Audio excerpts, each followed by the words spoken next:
Простой, быстрый и сытный суп станет легким решением для повседневного обеда или ужина. Одну среднюю луковицу нарезаю помельче. Напоминаю, что список продуктов для этого рецепта вы найдете в описании под этим видео. На сковородку с маслом высыпаю лук и начинаю обжаривать на среднем огне, помешивая. А тем временем одну среднюю морковь натираю на средней терке. Также для красоты ее можно нарезать ломтиками или кубиками. Жарю еще 2-3 минуты. У сладкого перца удаляю плодоножку, белые части, семена и также нарезаю кубиком. Хорошо, если перец желтый или зеленый. Чем ярче и разноцветнее, тем лучше здесь на вид. Отправляю сладкий перец к луку с морковью. Не забывайте помешивать. Помидор, как и сладкий перец, придает супу более насыщенный вкус и помогает сбалансировать сладость овощей. Готовлю овощи не больше минуты и отставляю. Теперь, когда все было под вашим присмотром и ничего в сковородке не подгорело, можно спокойно и смело ставить отваривать картофель. Нарезаю его средним или мелким кубиком. Чем меньше нарезать картофель, тем быстрее все приготовится. Картофель кладу в холодную воду.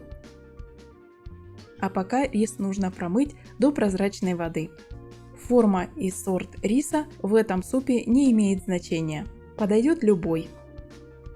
Может, у вас есть любимые сорта риса именно для супа? Напишите об этом в комментариях.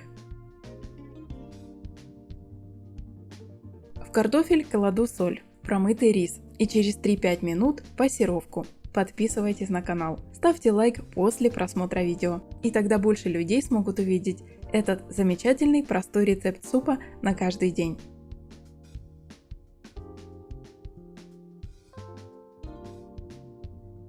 По поводу консервированного тунца совет такой: чем больше, тем лучше и сытнее. У меня тунец в собственном соку. Здесь меньше жира. Этот факт также учитывайте при выборе консервы.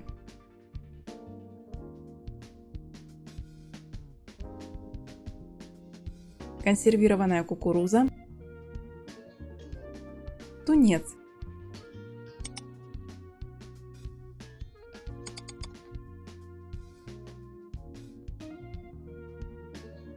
специи для рыбы, специи для первых блюд,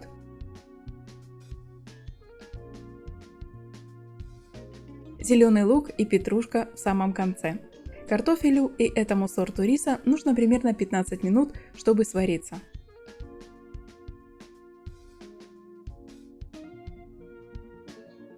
Но перед выключением проверьте рис и картошку на готовность. А уж потом выключайте нагрев и дайте всем компонентам соединиться под крышкой минут 10. Приятного аппетита!